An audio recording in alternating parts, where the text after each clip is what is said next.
My mother-in-law changed my baby's name while I was unconscious. I made her explain it to her entire family reunion. My husband Jester and I had been planning our daughter's name for years. We picked Luna Rose after my grandmother who raised me and his mother's middle name. We thought including Rose would make his mother Carol happy. We told everyone the name at the baby shower. Carol smiled and said it was nice but kept calling my bump her baby and saying we'd see what felt right when she arrived. I thought she meant when the baby arrived. I was wrong. I had a rough delivery that ended in an emergency C-section. I lost a lot of blood and was unconscious for 6 hours after. Jester was with me the whole time, holding our daughter and making sure I was stable. While we were in recovery, Carol volunteered to handle the birth certificate paperwork. She said she wanted to help since Jester was focused on me and the baby. She seemed so concerned and helpful. Jester gave her our filled-out forms and asked her to submit them to the hospital administration. 2 weeks later, we got the official birth certificate in the mail. My daughter's name was listed as Caroline Grace, not Luna Rose. Caroline Grace. Carol had scratched out our chosen name and written in her own first name and her mother's name. She literally named our baby after herself. When we confronted her, she said Luna was too trendy and our daughter deserved a classic name with family meaning. She said Caroline was a stronger name for a future professional. She said we'd thank her when our daughter got into college because Luna sounded like a stripper name. She actually said that about the name we'd chosen to honor my dead grandmother. Jester was furious, but Carol started crying about how she was just trying to help. She said we were young and emotional and she had more experience with these things. She raised Jester, didn't she? She knew what was best for our family. She said the baby looked like a Caroline anyway, and Luna didn't suit her face. The audacity of this woman to look at our 2-week-old baby and decide her face didn't match her name. We immediately started the legal process to change it, but were told it would take months and cost us hundreds of dollars. We had to get a court order, publish announcements in the newspaper, and appear before a judge. All because Carol thought she knew better. Meanwhile, Carol started calling our daughter Caroline in front of everyone. She bought personalized blankets with Caroline embroidered on them. She made a Facebook announcement welcoming baby Caroline to the family. When people asked about the name change, she said we'd reconsidered after seeing how perfect Caroline was for our little angel. She told her book club we'd asked her to choose the name as an honor to her. My mother called confused, asking why we hadn't told her about changing the name. Carol had called extended family on both sides announcing the real name and saying Luna was just a placeholder until we met the baby. She made us look indecisive and flaky to everyone. The worst part was she kept insisting she did us a favor. She'd say things like Caroline would age better than Luna. She said kids would make fun of Luna, but Caroline commanded respect. She bought a custom nursery sign that said Caroline's room and hung it while babysitting. When I took it down, she accused me of not accepting help and being too proud. She told Jester I had postpartum depression because I couldn't accept the name change. 3 months into this nightmare, Carol's family reunion was coming up. It happened every 5 years, and this was the first time the new baby would meet all the relatives. Carol had been bragging about little Caroline for months. She'd sent photos to all her cousins and siblings saying how proud she was to have a granddaughter named after her. She even ordered matching shirts for her and the baby that said Caroline Sr. and Caroline Jr. That's when I found my opportunity. I called Carol's older sister Ruth, who was organizing the reunion. I mentioned how excited I was for everyone to meet Luna Rose and how thoughtful it was that Carol supported us through the name change drama. Ruth was confused. I explained that someone at the hospital had accidentally written Caroline on the birth certificate, and we'd been fighting to fix it for months. I said Carol had been so helpful in dealing with the bureaucracy and costs. Ruth was horrified. She knew Carol had a history of controlling behavior, but changing a baby's name was insane. The day of the reunion, Carol showed up in her Caroline Sr. shirt with the baby and the matching junior one. She'd insisted on driving separately so she could make a grand entrance with her Caroline. She walked in expecting applause and got dead silence. Ruth had told everyone what really happened. Ruth didn't say anything for what felt like forever after I finished explaining what Carol had done with the birth certificate. I counted the seconds in my head while holding Luna against my chest. 1, 2, 3, 4, 5. The silence stretched so long I thought maybe the call had dropped. Then Ruth's voice came back and she sounded completely different. Her usual cheerful tone was gone, replaced by something cold and sharp. She told me she was calling an emergency meeting with Carol's sisters before the reunion happened. She said Marie needed to hear this directly from me and Carol's other siblings too. I could hear her moving around on the other end, like she was already pacing and planning. She asked if I had copies of the legal documents showing what Carol did. I told her yes, I had everything. The original forms we filled out, the fraudulent birth certificate with Carol's handwriting, the court papers we filed to fix it. Ruth said to scan them and email them to her right away. She was going to make sure everyone in the family saw exactly what Carol had done before the reunion. Over the next few days, my phone wouldn't stop buzzing with calls from Carol's siblings. Marie called first, and I could tell Ruth had already talked to her because she sounded upset before I even said hello. She apologized for not knowing sooner, said she had no idea Carol would do something this extreme. I sent her the scanned documents like Ruth asked, and Marie went quiet while she looked at them. Then she started asking questions about the timeline, about what Carol said when we confronted her, about how much the legal fix was costing us. I answered everything while trying to keep my voice steady. Marie said she'd always known Carol was controlling, but this crossed every possible line. She said she was calling Carol's other siblings right away. The next day, Ruth called again to tell me they'd scheduled a family meeting at Marie's house for that weekend. Carol didn't know what was happening. They were going to confront her together about what she'd done. Ruth called me the Monday after that weekend meeting, and I could hear the exhaustion in her voice before she even started talking. She said Carol cried through the whole thing, kept saying she was just trying to help us make a better choice. Carol told her sisters that Jester and I were too young and emotional to understand what makes a good name. She actually said Luna sounded cheap and Caroline was classier. Ruth said she'd never seen Carol so defensive, so completely unable to see what she'd done wrong. Marie apparently asked Carol directly how she would feel if someone had changed Jester's name without her permission when he was born. Carol said that was different because she would have chosen a good name to begin with. Several of Carol's siblings told Ruth afterward they were thinking about skipping the reunion entirely. They didn't want to celebrate with someone who would commit fraud against their own grandchild. Ruth sounded torn between anger at her sister and sadness that the family was fracturing over this. Jester's phone rang while we were eating dinner 2 weeks later, and I saw his mom's name on the screen. He looked at me before answering, and I could see the tension in his shoulders. He stepped into the other room, but I could still hear his side of the conversation. Carol was begging him to make me drop the legal case. She kept saying we should just accept Caroline as the baby's name and move on. Jester's voice got louder as he told her no. What she did was wrong, and we weren't backing down. He said she violated our trust and our rights as parents. Carol must have started crying because Jester went quiet for a minute, then said he loved her, but she needed to accept responsibility for her actions. And when he came back to the table, he looked completely drained. His eyes were red and he couldn't finish his food. He sat there staring at his plate while I held his hand across the table. Later that night, he told me his mom had never cried like that before, and it was killing him to stand firm against her. But he knew we had to. The envelope from the courthouse came on a Thursday afternoon, 3 months after we'd started the whole legal process. My hands shook as I opened it, terrified something else had gone wrong. But there it was. The corrected birth certificate with Luna Rose printed in official black letters.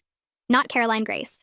Luna Rose, the name we'd chosen, the name that honored my grandmother, the name that was supposed to be there from the beginning. I sat down on the floor right there in the hallway and cried holding that piece of paper. $800 and 3 months of bureaucratic hell to fix what Carol had destroyed in 5 minutes. Jester came home from work and found me still sitting there, and he cried too. We held Luna between us and kept saying her real name over and over. Luna Rose. Luna Rose. Our daughter finally had her identity back. Carol's group text came through on Saturday morning while I was feeding Luna. It went to literally everyone in the extended family on both sides. She wrote that Jester and I had been brainwashed by radical parenting blogs and modern nonsense about letting children have weird names.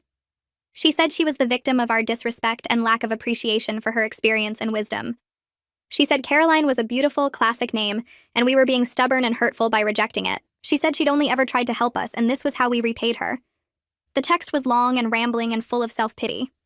My phone started buzzing immediately with messages from confused relatives asking what was going on. Then Ruth's response came through in the same group thread. She wrote that everyone should wait to hear the full story at the reunion before making judgments. She said there was a lot more to the situation than Carol was sharing. Several other family members started asking questions in the thread, but Ruth just kept saying to wait for the reunion. Jester and I spent the entire next weekend talking about whether we should even go to the reunion. I sat on the couch with Luna sleeping in my arms while Jester paced back and forth across the living room. He said maybe we should just skip it, avoid the drama entirely. But I kept thinking about how Carol had spent months telling everyone her version of events. She'd made us look flaky and indecisive. She'd lied to dozens of people about us asking her to choose the name. If we didn't show up, she'd just tell more lies about why we weren't there. Jester stopped pacing and looked at me. He said I was right. We needed to go specifically to set the record straight in front of everyone. Backing down now would let Carol control the story forever. She'd tell people we were too ashamed to face the family. She'd twist our absence into proof that she was right all along. We decided that night that we were going to the reunion, and we were going to make sure everyone knew the truth. Carol showed up at our house on a Tuesday afternoon 2 weeks before the reunion. I saw her car pull into the driveway and my stomach dropped. Jester was at work. She walked up to the front door carrying a shopping bag, and I could see those matching shirts through the plastic. Caroline Sr. and Caroline Jr. She rang the doorbell 3 times. I stood in the hallway holding Luna, trying to decide what to do. She rang again. I called Jester and he said he was leaving work right now, told me not to open the door. Carol started knocking, calling out that she knew we were home because my car was in the driveway. She said she just wanted to bring a gift for the baby. She said we were being ridiculous and childish. Jester's car pulled up 15 minutes later and he walked past his mother without saying hello. He opened the front door and I stepped back while he went outside. I watched through the window as he took the shopping bag from Carol and set it on the porch without looking inside. He told her she wasn't welcome here without calling first.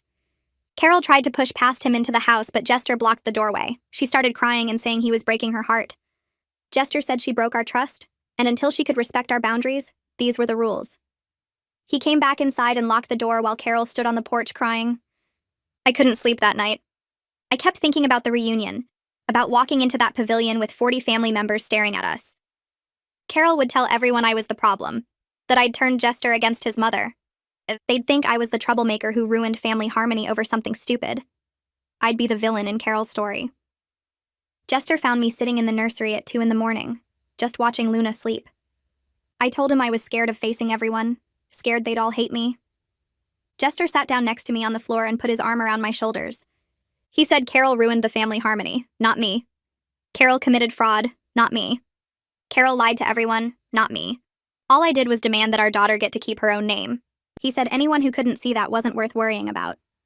But I kept thinking about how Carol would cry and play the victim, and people always believed the crying grandmother over the young daughter-in-law. Ruth called Thursday evening while I was giving Luna a bath. She said she needed to give me a heads up about something. She'd spent the last 2 weeks calling family members and telling them what really happened. Not Carol's version, the actual truth with the legal documents to back it up. Ruth said she'd talked to about 30 people so far. Most of them were completely shocked and angry at Carol. They couldn't believe she'd changed a baby's name without permission. But Ruth warned me that a few relatives still thought I was overreacting.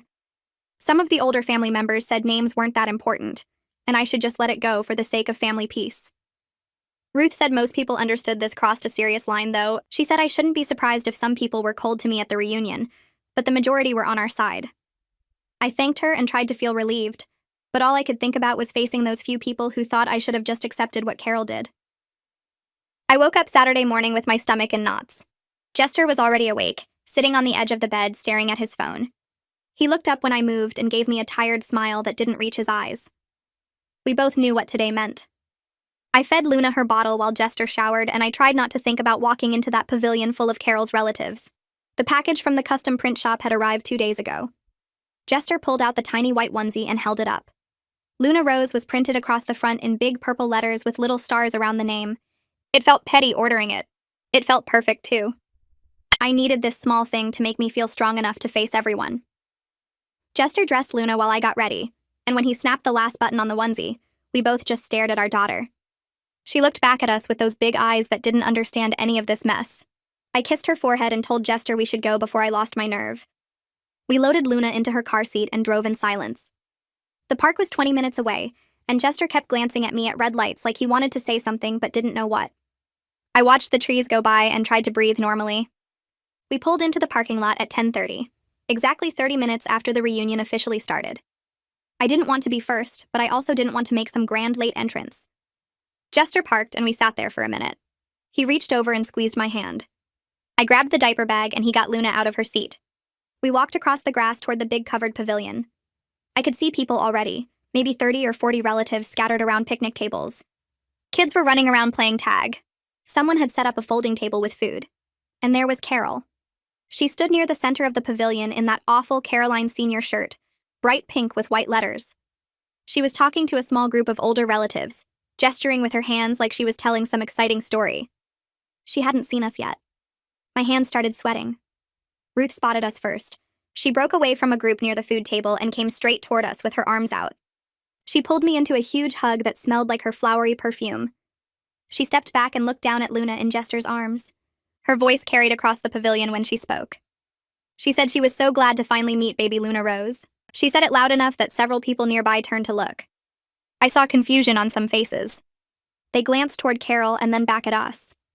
Carol's smile froze on her face mid-sentence. She stopped talking and just stared at us. Ruth kept going, asking how old Luna was now and saying what a beautiful name we'd chosen. More people were looking now. Carol started walking toward us. Her arms came up like she expected to just take Luna from Jester. She had this fake bright smile plastered on. Jester moved. He stepped between Carol and the baby, his body blocking her path. His voice was calm, but firm when he told her she wouldn't be holding our daughter today. He said she needed to respect our boundaries going forward. Carol's mouth fell open. She looked around like she was checking if anyone else had heard. People were definitely watching now. Carol's face went red and she started to say something, but a woman with gray hair came over. Marie. I recognized her from photos Jester had shown me. She came straight to me and put her hand on my arm. She apologized directly to me for not realizing sooner what Carol had done. She said Carol had always been controlling, but this was beyond anything they'd expected. She said she was glad we were standing up to her. Her voice wasn't quiet either. Other relatives were drifting closer now, pretending to get food or check on kids but clearly listening. Carol backed up a step. She looked around at the growing audience and I could see her trying to figure out how to handle this. Then her voice suddenly rang out across the whole pavilion. She asked everyone to gather for a family photo with baby Caroline. The pavilion went completely silent. About 40 people turned to look. Some stared at Carol. Some stared at us. Some looked back and forth like they were watching a tennis match. Nobody moved toward her for the photo. The silence stretched out for what felt like forever. Then Ruth stepped forward into the middle of the space between Carol and our little group. Her voice was loud and clear when she announced there seemed to be some confusion about the baby's name. She said perhaps Carol would like to explain to everyone what really happened with the birth certificate. Carol's face went completely white. All the color just drained out. She opened her mouth, but nothing came out. Ruth didn't let up. She asked Carol directly if she had changed our baby's name without our permission while I was unconscious. The entire pavilion erupted. People started talking all at once, shocked voices asking what Ruth meant. Carol stammered something about a paperwork mix-up at the hospital. She tried to laugh, but it came out nervous and fake. Ruth cut her off. She asked again, louder this time, if Carol had changed the name without permission. A woman I didn't know spoke up from the crowd. Trinity, I realized from Jester's descriptions. She asked how changing someone's baby's name without permission could possibly be considered help. More voices joined in. Carol tried to talk over them. She said she was just helping because we were too emotional to think clearly. She said she had more experience. She said she knew what was best. Jester's voice cut through the noise. It was shaking with anger in a way I'd never heard before. He described coming out of recovery to find his mother had committed fraud on our daughter's birth certificate. He pulled the folded legal documents out of his jacket pocket and held them up. He showed everyone the unauthorized changes. He told them about the $800 we'd spent fixing it. He told them about the 3 months of court appearances and newspaper publications. His hands were shaking as he held up the papers. Carol stood there in her stupid pink shirt with her mouth opening and closing like a fish. She had nowhere to hide now. Everyone was staring at her. The truth was finally out there in front of her entire family, and there was nothing she could do to take it back. Carol's face crumpled and tears started streaming down her cheeks. She looked around at everyone staring at her and her whole body seemed to shake. She kept saying she only wanted what was best for her granddaughter. She said we were being so cruel to humiliate her like this in front of everyone. Her voice got higher and louder as she talked. She said she was just trying to help us make a good choice. She said young parents don't always know what's best. Several relatives shifted their weight and looked down at their feet. A few people glanced at each other, but nobody stepped forward to defend her. Nobody put their arm around her or told us to stop. The silence from the crowd felt heavy and uncomfortable. Carol kept crying and wiping her eyes with her hands. She looked at Jester like she expected him to make this all go away. He just stood there holding Luna and staring at his mother with this expression I'd never seen before. It was like he was looking at a stranger. Wyatt stepped forward from the crowd. He was Carol's cousin, and I'd only met him once before at another family event. His voice was calm, but firm, when he asked Carol why she thought she had the right to override our choice as parents. He said he'd been listening to everything, and he couldn't understand how she justified what she did. Carol opened her mouth, but nothing came out at first. She stammered something about experience and knowing better. She said we were too young and emotional to think clearly. Wyatt shook his head and asked again why that gave her the right to commit fraud on legal documents. Carol's crying got louder, and she kept saying we don't understand. She repeated it over and over like it was an answer. She said nobody understood what she was trying to do. She said she raised Jester and he turned out fine, so obviously she knew about parenting. Her words weren't making sense anymore, and people in the crowd started whispering to each other. Ruth reached into her purse and pulled out several pieces of paper. She held them up so everyone could see. She said these were screenshots from Carol's Facebook page. Her voice carried across the whole pavilion as she started reading them out loud. The first one was Carol's post announcing baby Caroline's birth. Ruth read how Carol wrote that we'd asked her to choose the perfect name as a special honor. She read the part where Carol said Luna was just a temporary placeholder until we met the baby and realized Caroline was perfect. Carol's face turned bright red as Ruth kept reading. Another post talked about how proud Carol was to have a granddaughter named after her. Another one said she'd always dreamed of this honor, and we were such thoughtful parents. Ruth's voice never wavered as she read every lie Carol had posted. People in the crowd started shaking their heads. Some of them pulled out their own phones like they were checking if the posts were real. Carol tried to interrupt, but Ruth just talked louder. She read a comment where Carol told someone that Caroline was a family tradition we wanted to continue. She read another where Carol said we'd realized during delivery that Luna didn't suit our daughter's face. The lies just kept stacking up with each post Ruth read. Carol had nowhere to hide from her own words. Marie stepped forward next to Ruth. She said she had something to add to this. Her voice was quieter than Ruth's, but everyone still listened. She said Carol had been telling her book club for months about naming her granddaughter after herself. She said Carol described it as a special honor we'd bestowed on her. She said Carol brought photos to book club and talked about how meaningful it was that we chose Caroline. Marie looked directly at Carol and said she felt foolish now for believing those stories. She said she'd been bragging to her own friends about her sister getting this honor. Now she knew it was all lies. The crowd started talking louder now. People weren't even trying to whisper anymore. I heard someone say they couldn't believe Carol would lie like that. Someone else said they'd seen those Facebook posts and thought they were true. The noise got louder as more people shared what Carol had told them. I felt my throat get tight and my hands started shaking. I'd been standing there holding everything in while everyone else talked. Now I needed to say something. My voice came out stronger than I expected when I started talking. I described waking up from the emergency surgery. I told them about the blood loss and being unconscious for 6 hours. I explained how scared Jester was and how he stayed with me the whole time. Then I described getting that birth certificate in the mail 2 weeks later. I told them what it felt like to see Caroline Grace written where Luna Rose should have been. I said it felt like someone had stolen my daughter's identity while I was unconscious and couldn't protect her. I talked about my grandmother who raised me after my parents died. I explained that Luna was her name and how much she meant to me. I said Carol took that away and replaced it with her own name, like my grandmother didn't matter. Several women in the crowd had tears in their eyes now. One of them put her hand over her mouth. Another woman nodded like she understood exactly what I meant. I saw Jester's aunt wipe her eyes. The emotional impact was hitting people in a way the legal arguments hadn't. Carol tried to talk over me. Her voice was desperate now. She said she was protecting our daughter from a silly, trendy name. She said Luna would hurt our daughter's future prospects. She said kids would make fun of Luna at the school. She said Caroline was classic and professional and respectable. She kept listing reasons why she was right, like if she said enough of them, someone would agree. Carly spoke up from the side of the crowd. She said Luna was a beautiful name. She said lots of kids had nature names now and nobody got made fun of. She said her own daughter's class had a river and a sage and a willow. She looked at Carol and said even if Luna was the worst name in the world, Carol still had no right to make that decision. She said parents get to name their own children regardless of what grandparents think. More people nodded in agreement. Flynn raised his hand like he was in a classroom. He asked about the legal costs Jester had mentioned earlier. Jester shifted Luna to his other arm and explained everything. He said we spent $800 on legal fees.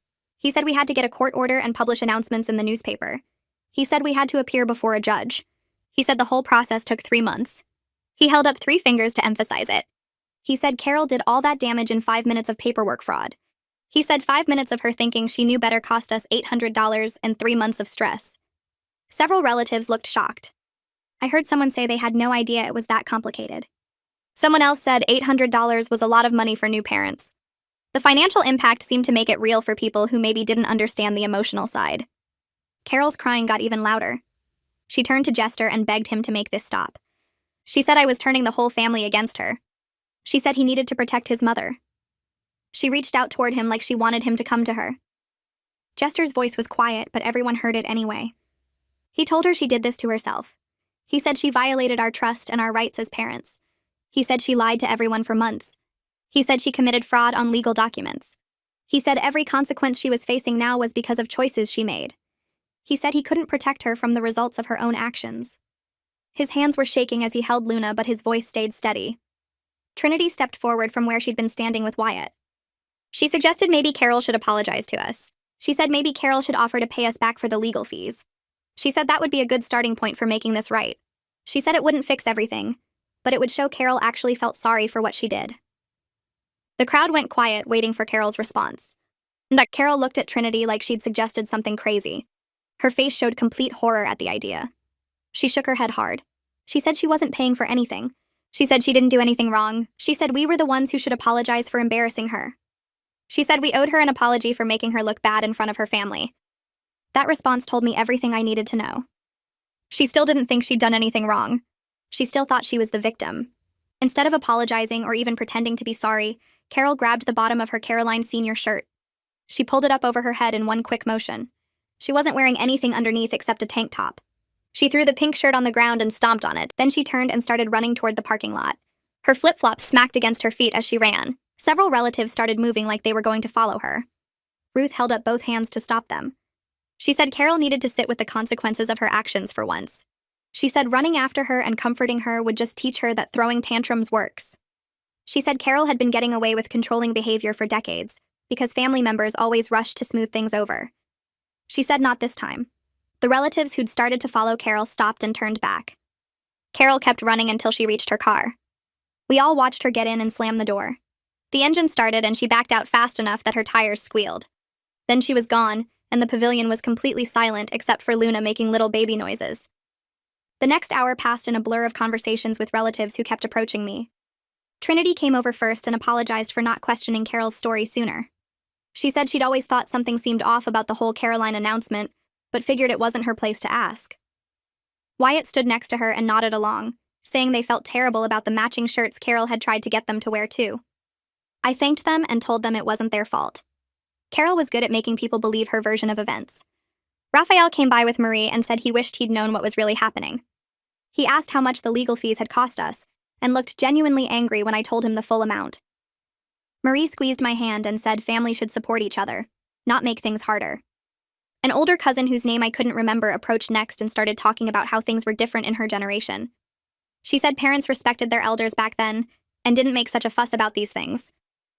I felt my jaw clench, but before I could respond, Ruth appeared at my side.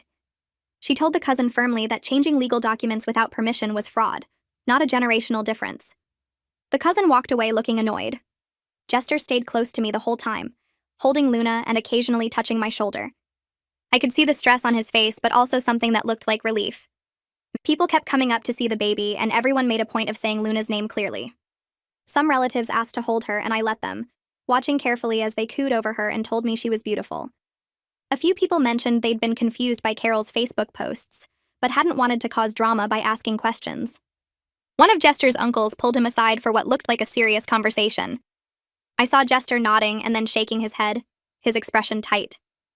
When he came back to me, he said his uncle had asked if we were going to press charges against Carol. Jester told him we just wanted her to stop lying and respect our choices. The uncle apparently agreed that what Carol did crossed a major line. An older woman I didn't recognize approached me near the drink table. She introduced herself as Jester's aunt on his father's side and asked if we could talk privately for a minute. I followed her to a quieter spot near some trees at the edge of the pavilion. She looked nervous and kept glancing back at the crowd. She told me she wanted to share something that might help me understand Carol better. When Jester was born, Carol had insisted on being in the delivery room even though Jester's father didn't want her there. She'd thrown such a fit that they finally gave in.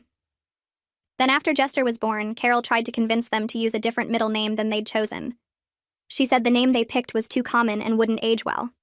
She'd even filled out alternative paperwork and tried to submit it, but Jester's father caught her before she could. The aunt said Carol had always been controlling, but usually people just went along with it to keep the peace. She said watching what happened today made her realize how much damage that approach had caused over the years. She apologized for not speaking up sooner and said she should have warned us about Carol's patterns. I thanked her and told her I appreciated knowing this wasn't just about us. She hugged me and said she hoped we could set better boundaries going forward. When we walked back to the main group, I saw Ruth talking to several relatives in a circle. She waved me over and explained she was organizing a family meeting to discuss how to handle Carol's behavior. About 15 people gathered around as Ruth suggested we needed to establish clear expectations for Carol going forward. Marie spoke up first and said she'd been thinking about this a lot. She said Carol shouldn't have time alone with Luna until she could prove she'd respect our parenting decisions. I felt surprised and grateful that Marie would suggest something so direct. Trinity agreed immediately and said supervised visits only made sense after what Carol had done. Wyatt added that trust had to be earned back through actions, not just words. Several other relatives nodded and voiced their support. An older uncle tried to argue that we were being too harsh, and Carol had only made one mistake. Ruth cut him off and listed several other times Carol had overstepped boundaries with family members. She talked about Carol trying to plan her daughter's wedding without asking, showing up uninvited to her son's house repeatedly, and telling another relative how to discipline their children. Other people started sharing their own stories. Carly mentioned Carol had rearranged her kitchen cabinets while babysitting and got angry when Carly put everything back. Flynn said Carol had tried to return a birthday gift they'd given their son because she thought it was inappropriate. The stories kept coming, and I realized this pattern had been going on for decades. Everyone looked relieved to finally talk about it openly instead of pretending everything was fine. Ruth said they needed to present a united front and stop enabling Carol's behavior by always smoothing things over. Marie agreed and said Carol needed to face real consequences or she'd never change. The group decided together that anyone who gave Carol unsupervised access to their children or let her override their decisions would be accountable to the rest of the family. It felt like something important was shifting. Ruth announced it was time for the family photo and started gathering everyone together. She positioned us in rows on the pavilion steps with the older generation in chairs up front. Luna was awake and calm in my arms as we found our spot. Ruth made a point of announcing loudly that this was the first family photo with baby Luna Rose. She said the name twice more while arranging people, making sure everyone heard it clearly. During the photo countdown, someone in the back row called out asking where Carol was. Ruth said Carol had chosen to leave early and we were taking the photo without her. The photographer counted down and we all smiled. After the main photo, Ruth insisted on several smaller group shots. Each time she introduced Luna, she used her full name. Luna Rose with the cousins, Luna Rose with her generation, Luna Rose with Ruth's family branch. By the time we finished, I'd heard my daughter's real name spoken at least 20 times by different people. There was no way anyone could still be confused about what we'd named her. The rest of the afternoon continued without Carol's presence hanging over everything. People relaxed and the conversations felt more genuine. Jester's phone started buzzing in his pocket around 3 o'clock. He pulled it out and showed me a string of texts from Carol. The first one demanded he leave immediately and come talk to her. The second accused me of poisoning his family against her. The third said he was destroying their relationship by letting me humiliate her publicly. The fourth threatened to cut him out of her will if he didn't defend her. The messages kept coming, each one more desperate and angry than the last. Jester looked at me and asked what I thought we should do. I said we should ignore them until she calmed down enough to have a rational conversation. He nodded and put his phone back in his pocket without responding. More texts came through over the next hour, but he didn't check them. We stayed at the reunion until early evening when Luna started getting fussy. The drive home felt different from I'd expected. Jester was quiet for the first few miles, just focusing on the road. Then he started talking without me asking anything. He said he felt relieved that the truth was finally out there with his whole family. He said he'd been dreading family gatherings for months, knowing he'd have to defend his mother's actions or stay quiet while she lied. He said it had been eating at him, making him feel like he was betraying either me or his mother no matter what he did. He said he was sorry for not shutting her down harder right from the beginning. He said he should have taken the forms to the hospital himself instead of trusting Carol with them. He said he should have confronted her more forcefully when we first discovered what she'd done. His voice cracked a little as he talked, and I reached over to touch his arm. I told him Carol was good at manipulation, and he'd been caught in an impossible situation. I told him what mattered was that he'd stood by me today when it counted. He said he loved me and Luna more than anything, and he'd never let his mother come between us again. We drove the rest of the way home in comfortable silence. That night after we put Luna to bed, Jester's phone rang. He looked at the screen and his whole body tensed. It was Carol. He let it go to voicemail. A minute later, the notification popped up. He put it on speaker so we could both hear. Carol's voice came through shaky and breathless. She said she was having heart palpitations from all the stress we'd caused her. She said her chest hurt and she might need to go to the emergency room. She said if anything happened to her, it would be our fault for humiliating her in front of everyone. She said a mother shouldn't have to deal with this kind of treatment from her own son. The message ended and Jester immediately called Ruth. He asked if she'd heard from Carol and if she knew whether Carol was actually sick. Ruth said Carol had called her too with the same story about heart palpitations. Ruth had offered to drive her to the hospital, and Carol had suddenly said she felt better and didn't need to go. Ruth said Carol was fine and just being dramatic to get attention. She said Carol had pulled similar stunts before when she didn't get her way. Jester thanked her and hung up. He looked exhausted. I suggested we both get some sleep and deal with whatever came next in the morning. The next morning started normally enough. Luna woke us up at 6, demanding breakfast. Jester made coffee while I fed her. We were sitting at the kitchen table when the mail came through the slot in our front door. Jester went to get it and came back holding a large envelope with a law firm's return address. He opened it carefully and pulled out several pages of formal letterhead. His face went pale as he read. He handed the papers to me without saying anything. It was a letter from Carol's lawyer threatening to sue us for defamation and emotional distress. The letter claimed we had made false statements about Carol at a family gathering. It said we had damaged her reputation and caused her severe mental anguish. It demanded we issue a public apology and pay compensation for her suffering. It gave us 10 days to respond before they filed a lawsuit. I read it twice, feeling my anger build with each word. Jester grabbed his phone and forwarded the letter to our lawyer, the same one who'd helped us with the name change process. Our lawyer called back within an hour. He said Carol had no case because truth was an absolute defense against defamation. He said we'd told the truth about what she did, and we had documentation to prove it. He said he'd send a response letter making that clear. He said not to worry because this was likely just Carol trying to intimidate us into backing down. He said he'd handle everything. Jester thanked him and hung up. We sat there looking at each other, both of us realizing Carol wasn't going to let this go easily. Ruth called that afternoon to warn us about something else Carol was doing. She said Carol had been calling family members all morning trying to rally support. Carol was telling people we'd ambushed her at the reunion without warning. She was claiming we'd planned the whole confrontation to embarrass her publicly. She was saying she'd had no chance to defend herself because we'd turned everyone against her beforehand. Ruth said she'd been countering this story by reminding people that Carol had months to come clean about the name change.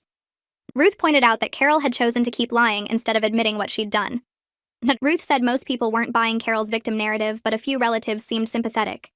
She warned us that Carol was probably going to keep trying to divide the family and make herself look like the wronged party. I thanked Ruth for the heads up and told her about the lawyer's letter. Ruth wasn't surprised. She said Carol always escalated when she didn't get her way. She said we needed to stay strong and not let Carol manipulate us into giving in. Over the next few days, my phone kept buzzing with messages from family members. Marie sent a long text saying she was cutting back her visits with Carol until things got sorted out. She said she loved her sister but couldn't support what happened with the birth certificate. Jester's cousin sent a similar message saying he and his wife were taking a break from family dinners at Carol's house. Ruth called to tell me that 3 more relatives had reached out to her privately saying they were limiting contact with Carol. She said the social pressure was real and Carol was feeling it. I felt weird about being the reason for family drama, but Ruth reminded me that Carol created this mess herself. The validation felt good even though watching a family split apart was messy and uncomfortable. Jester seemed relieved that people were taking our side, but I could see the guilt on his face every time someone mentioned distancing themselves from his mother. On Wednesday morning, Jester's phone lit up with a text from Carol. He showed it to me, and I read it twice to make sure I understood what she was saying. The message said she was sorry we got upset about the name situation, but she still thought Caroline was the better choice for our daughter's future. She wrote that she hoped we could move past this and focus on being a family again. Jester's jaw clenched as he typed out a response. He wrote that until she offered a real apology and committed to respecting our boundaries, contact would be minimal and supervised. He said we needed to see actual changed behavior, not just words designed to smooth things over. He hit send and tossed his phone onto the counter. I grabbed his hand and squeezed it, grateful that he was staying firm even though I knew this was killing him inside. That afternoon, Marie called and asked if we'd be willing to have a mediated conversation with Carol. She said she wasn't trying to pressure us and completely understood if we weren't ready. She just wanted to offer in case it might help everyone move forward. Jester and I talked about it after he hung up. We decided to tell Marie we'd consider it after Carol showed genuine changed behavior, not just apologetic words. I didn't trust that Carol actually understood what she'd done wrong. The non-apology text made it clear she still thought she was right about the name. Marie seemed to understand when we called her back. She said she'd keep the offer open but wouldn't push us. 2 weeks crawled by with no contact from Carol except for a few passive-aggressive posts on social media about ungrateful children. Then a thick envelope arrived in the mail with a law firm's return address. My stomach dropped thinking it was another threat, but when Jester opened it, we found something different. The letter said Carol's lawyer was withdrawing the defamation threat and requesting we all move forward peacefully. Jester immediately forwarded it to our lawyer. Our lawyer called back within an hour, sounding almost amused. He explained that this meant Carol had finally realized she had no legal standing and was backing down completely. He said we could stop worrying about any lawsuit because Carol's own lawyer had clearly explained reality to her. The relief that washed over me was so strong I had to sit down. Jester looked lighter too, like someone had lifted a weight off his shoulders. That night, Jester and I sat at the kitchen table with a notebook between us. We wrote down firm rules for any future contact with Carol. No unsupervised time with Luna under any circumstances. No undermining our parenting choices, or she'd be asked to leave immediately. She had to use Luna's correct name every single time or visits would end.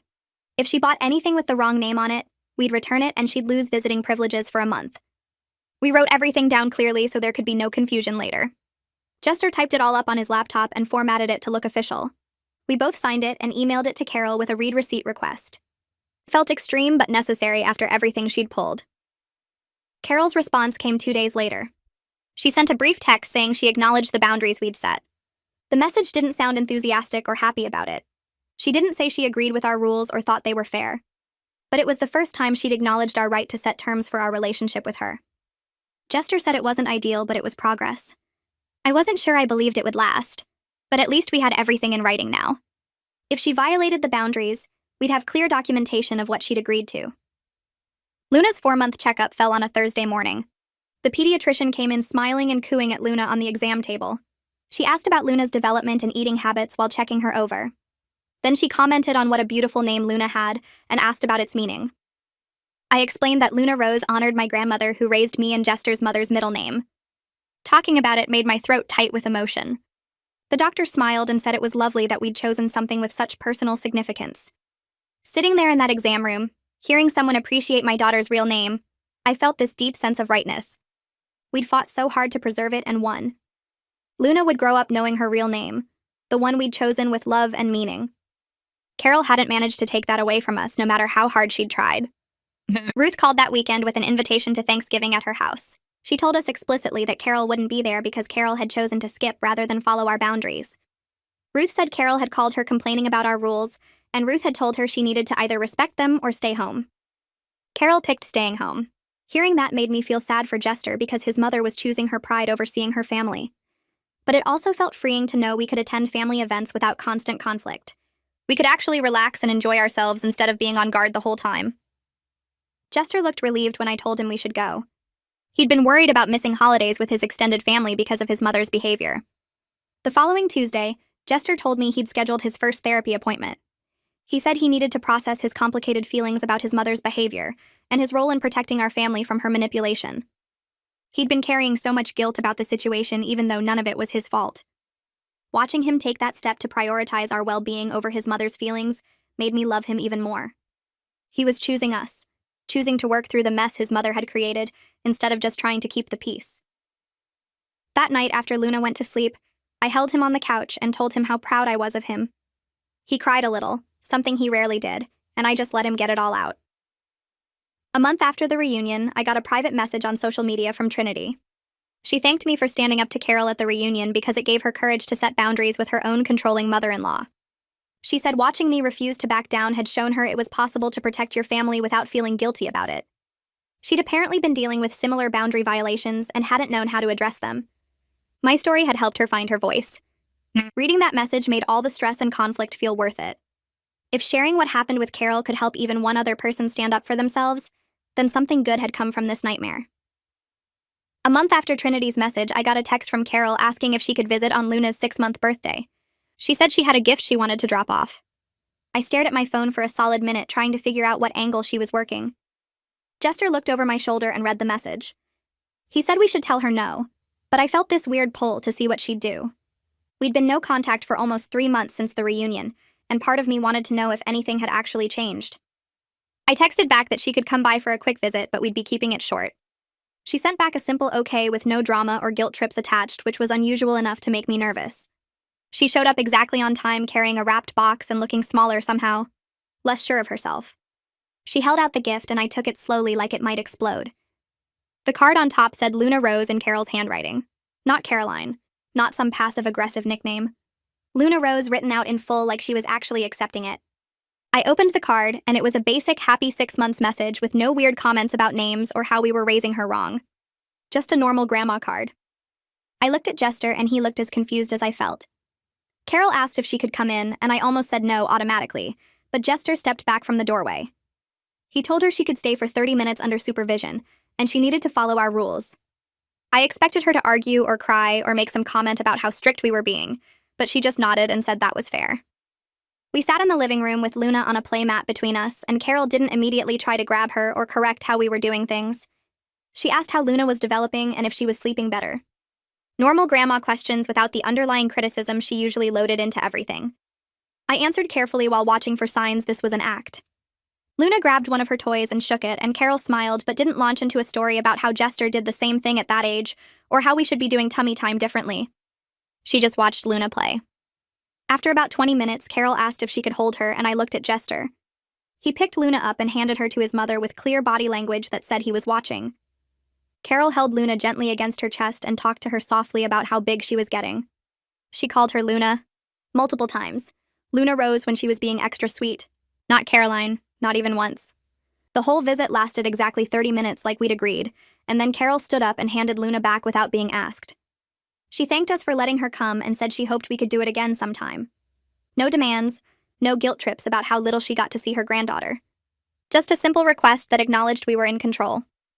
After she left, Jester and I sat on the couch in silence for a while.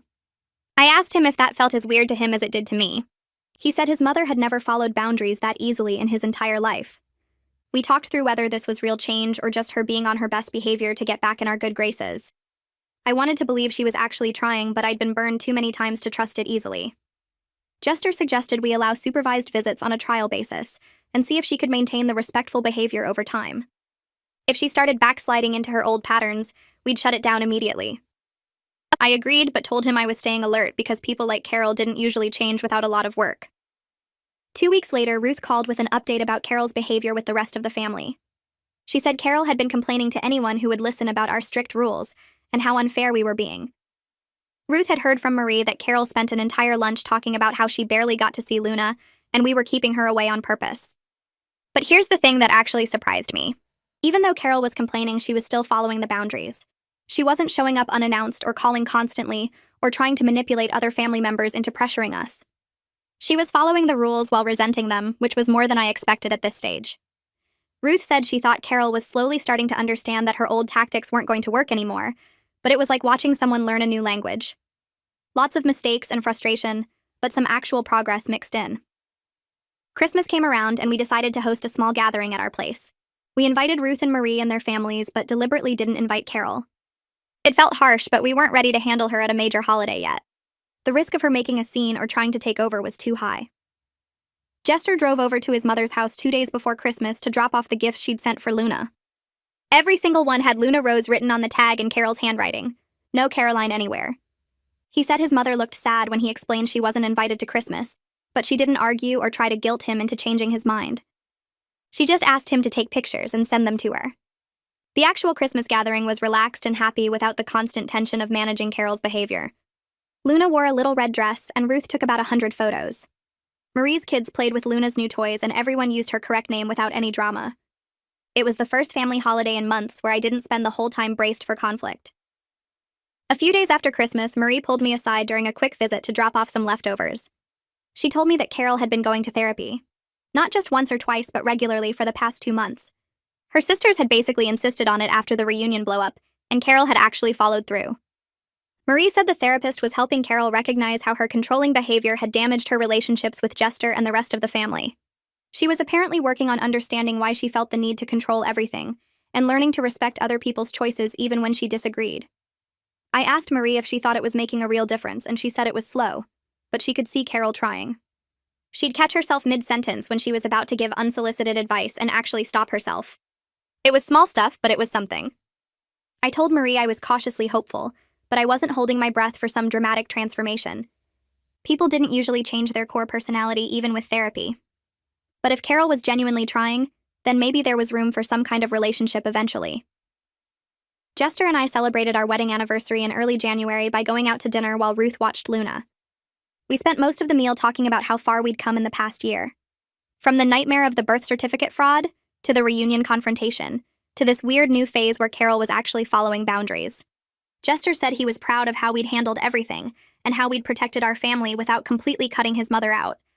I told him I was proud of him for choosing us over keeping the peace with Carol. We made a commitment that night to keep protecting our boundaries while leaving room for Carol to earn back trust through consistent behavior over time. Not through dramatic apologies or grand gestures, but through steady, respectful actions that proved she understood what she'd done wrong. Luna started sleeping through the night around 7 months old, and it felt like I was finally emerging from the fog of new motherhood and trauma. I'd been running on survival mode for so long that having actual energy and mental clarity felt strange. I could look back at the whole birth certificate situation and feel proud of how we'd handled it instead of just angry and hurt. We'd fought for our daughter's name and won. We'd set boundaries with Carol and enforced them even when it was uncomfortable. We'd built a support system with Ruth and Marie and other family members who respected us. Luna would grow up knowing her real name and seeing her parents model what healthy boundaries looked like. That felt like the best possible outcome from such a terrible situation. When Luna's first birthday was coming up, Ruth offered to organize a small family gathering at her house. She asked if we wanted Carol to be invited and left the decision completely up to us.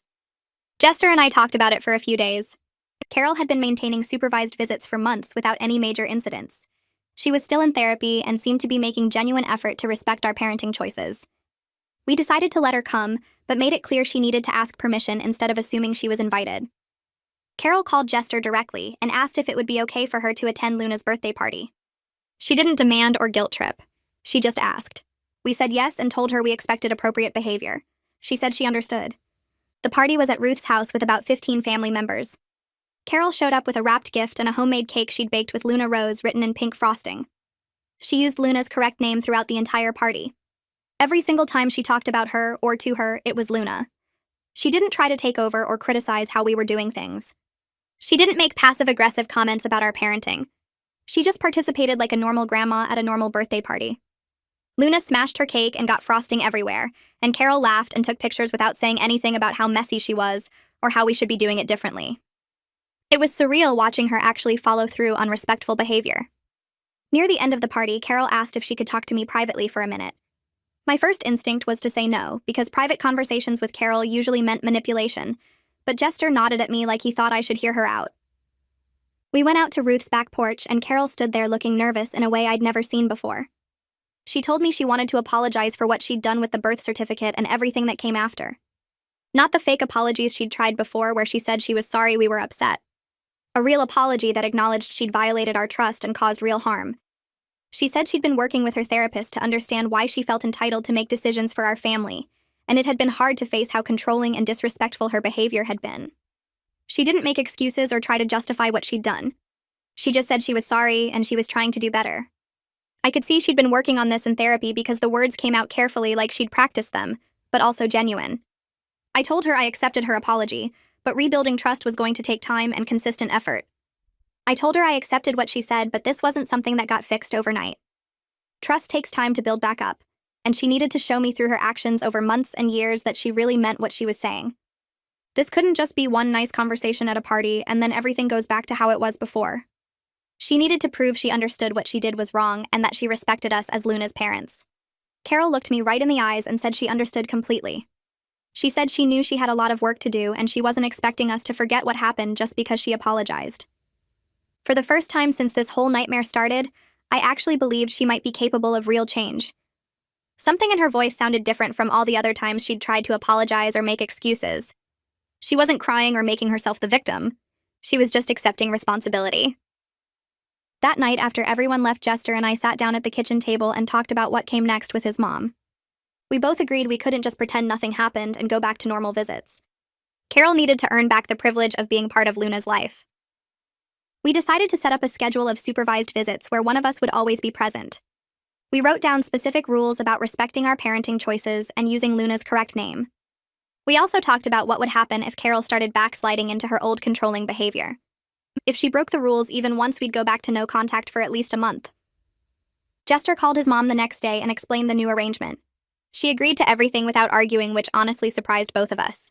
Over the next 6 months, Carol showed up for her scheduled visits and followed every single rule we set.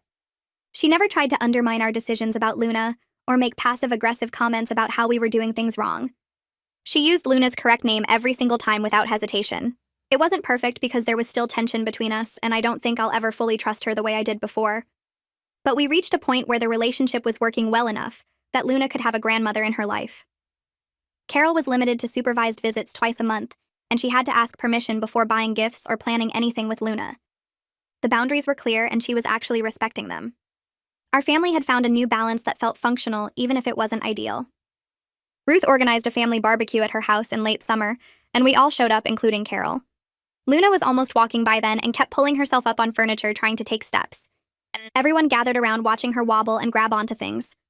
Then she let go of the coffee table and took 3 shaky steps across the room before falling onto her bottom. The whole family cheered and clapped. Carol was standing near me and she started clapping too while calling out encouragement. She said Luna's full name with so much genuine happiness in her voice. Hearing her say Luna Rose with real joy instead of resistance made something loosen in my chest. Maybe we really had turned a corner. Maybe Carol was actually going to be the grandmother Luna deserved instead of the controlling nightmare she'd been. Our daughter would grow up knowing her real name and watching her parents stand firm on boundaries. She'd see what healthy family relationships looked like even when they were complicated. That felt like the best thing I could give her after everything we'd been through.